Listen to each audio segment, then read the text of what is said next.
Hello guys, good morning to all of you. This is Magiraj here, and now we are going to get discussed about the LC oscillation in alternating circuit. So let me discuss here LC oscillation. So about the LC oscillation, a capacitor like this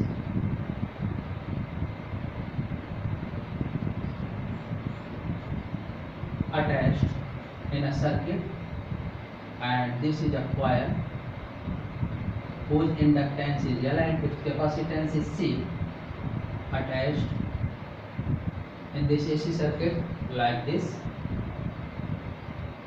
Okay, so here the electric field aligned from positive to negative in this way. This is electric field. Okay, so you know that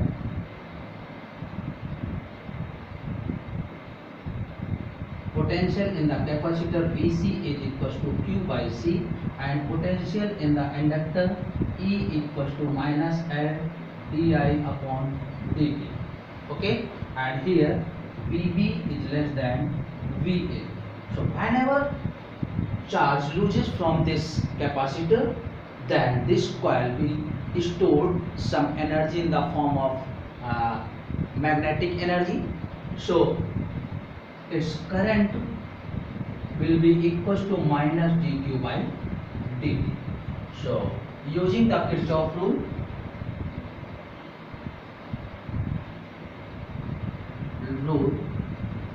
like Vc plus V equals to 0. In this closed loop, Vc plus E will be 0, means Q by C plus minus L di upon dt equals to 0, or Q by C minus L d upon dt, and this is minus dq upon dt equals to 0. It means minus minus plus L d square Q upon dt square plus Q by C equals to 0, or we can write this L d square Q upon dt square plus Q by C, that is 0, equal to 0, or simply d square Q upon dt square plus L हमने common ले लिया, so 1 by L C Q equals to 0, और 0 के upon में जाएगा L.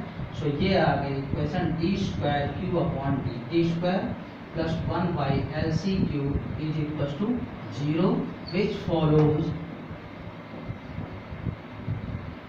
like SHM, यानी SHM के form में है equation. So let me consider here, this is an AC circuit where a capacitor and an inductor attached.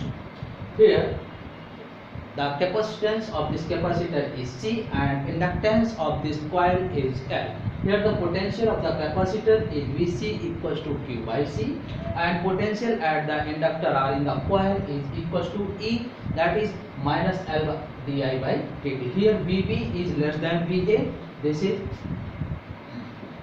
and the electric field aligned in this capacitor from positive to negative. So due to this, whenever charge loses from this capacitor, then there will produce some current, and this coil will store some energy in the form of magnetic energy. So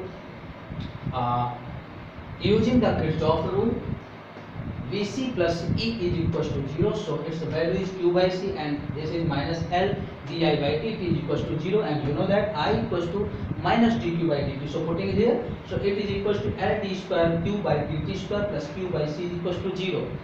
L d square Q by dt square plus Q by C is equals to 0. L common ले लेंगे तो ये आ जाएगा, and it follows the just like SHM. So ये SHM की equation को follow करेगा. So इसके अकॉर्डिंग अगर हम देखें तो ये ऐसा लिखा है d square Q upon dt square plus 1 by L C Q is equal to 0, d square x upon dt square plus omega naught square x is equal to 0. इससे कंपेयर कर दें अगर, compare, so omega naught square is equal to 1 by LC. देखिए similar लिखा है, x की जगह displacement लिखा है, जहाँ वहाँ Q लिखा है। Okay, so 1 by L C के इक्वल होगा, so omega not equal to 1 upon under root L C, या इसकी वैल्यू 2 पाई एफ नॉट रख दें। So F not is equal to 1 by 2 pi under root L C, and this is known as the resonating frequency. Okay, and this is known as resonance frequency. Okay, so whenever we compare to it the electrical oscillation and the mechanical oscillation, then let we consider here in this coil and in capacitor it happened like just to, this is a capacitor. Here from the four condition just like this, this is in this form. So यहाँ पर electrical energy जो होगी UE is equal to Q square by 2C, and magnetic coil की जो energy होगी UB equal to 1 by 2 LI square. ठीक है, सो इसको अगर कंपेयर करें तो ये आ जाएगी कंडीशन 1। अब इससे इस तरीके से चार्ज फ्लो होगा। तो अब यहाँ पर अभी इनिशियली इस पर कोई एनर्जी नहीं थी, यहाँ पर मैक्सिमम एनर्जी थी। इट मीन्स UE कह सकते हैं Q square by 2C and UB equal to 0। अब यहाँ से चार्ज की पोलैरिटी कुछ डिक्रीज होगी, तो ये कुछ कॉइल चार्ज हुई। इट मीन्स यहाँ पर UE 0 तो नहीं हुई और UB की भी वैल्यू कुछ स्टोर हो जाएगी, UB की वैल्यू भी 0 नहीं है, कुछ ना कुछ कॉइल में एनर्जी स्टोर हो गई है। ओके, नेक्स्ट कंडीशन में आएंगे तो ये कैपेसिटर कंप्लीटली न्यूट्रल हो जाएगा और कॉइल जो होगी कंप्लीटली चार्ज हो जाएगी। अब यहाँ पर जो एनर्जी होगी वो मैक्सिमम होगी like this, means UB is equals to 1 by 2 LI square and UE become 0। अब इसके बाद क्या होगा, कॉइल अब कैपेसिटर को एनर्जी देगा। सो अब जो होगा पोलैरिटी कैपेसिटर की चेंज हो जाएगी और ये टर्मिनल कुछ निगेटिव हो जाएंगे क्योंकि अभी कंप्लीटली चार्ज नहीं है और कॉइल भी कंप्लीटली न्यूट्रल नहीं है। तो कुछ एनर्जी दिया, हमने मेन पोजीशन मान लिया। इट मीन्स अब जो है UB भी 0 नहीं है और UE की वैल्यू भी 0 नहीं होगी। एंड नेक्स्ट कंडीशन ऐसी आएगी कि अब कॉइल जो होगी कंप्लीटली पूरी एनर्जी दे चुका होगा। तो ये कैपेसिटर है, यहाँ पर कोई एनर्जी नहीं रही, कैपेसिटर और ये कॉइल है। सो इट मीन्स अब UE की value Q square by 2C हो जाएगी और UB की वैल्यू 0 हो जाएगी। तो देखिएगा फिर वही कंडीशन पे आ गए, लेकिन अब की टाइम्स कैपेसिटर की पोलैरिटी चेंज है प्लेट्स की। यहाँ पर completely plus plus plus plus थे और यहाँ पर completely minus minus minus minus आ गया। अब फिर ये एक कंप्लीट ऑसिलेशन करने के बाद फिर ऐसी सिचुएशन आ जाएगी। It means just it look like a oscillation form.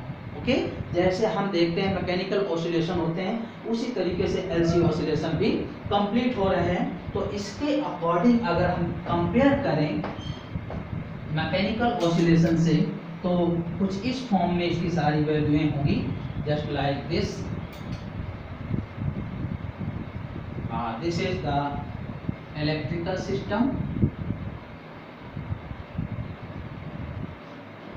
and this is mechanical system। so यहाँ पर जो इक्वेशन बनेगी, अभी हमने कंपेयर किया तो इलेक्ट्रिकल के लिए हमने लिखा d square Q by dt square plus 1 by LC is equal to 0, ऐसे लिखा हुआ है। 1 by LC is equal to 0 इस फॉर्म में रहेगा। और इसके बाद अगर हम चेक करेंगे तो d square x upon dt square plus omega square means k by M X is equal to 0, ऐसा हो जाएगा। ये कुछ इस तरीके से लिख सकते हैं 1 बाई सी एल, ओके ऐसे। तो देखिएगा यहाँ पर चार्ज है और यहाँ पर डिस्प्लेसमेंट है, इट मीन्स चार्ज डिस्प्लेसमेंट के, और 1 बाई सी जो है के को रिप्रेजेंट कर रहा है, इसमें रिप्लेस हो जाएगा। फोर्स कांस्टेंट है, ये डिस्प्लेसमेंट है ओनली, और L किसको रिप्रेजेंट कर रहा है, L वर्क करेगा एज अ मास, ये हो जाएगा। यहाँ पर टोटल एनर्जी जो बनेगी वो कैपेसिटर की एनर्जी प्लस कॉइल की एनर्जी, ये आएगा। जबकि यहाँ पर टोटल एनर्जी बनेगी 1/2 kinetic energy plus 1/2 K X square, force constant के थ्रू जो एनर्जी आएगी स्प्रिंग एनर्जी उसके इक्वल होगा। तो इस तरीके से ये कंपैरिजन होगा इसका with the electrical system to the mechanical system. Means जो चार्ज वर्क कर रहा है वही यहाँ पर मैकेनिकल सिस्टम में डिस्प्लेसमेंट वर्क कर रहा है, जो यहाँ 1/c वैल्यू रिप्रेजेंट कर रहा है वही वहाँ पर फोर्स कांस्टेंट, जो यहाँ पर इंडक्टेंस कर रहा है इंडक्टर वही मास कर रहा है मैकेनिकल सिस्टम में। टोटल एनर्जी ये है, ओके।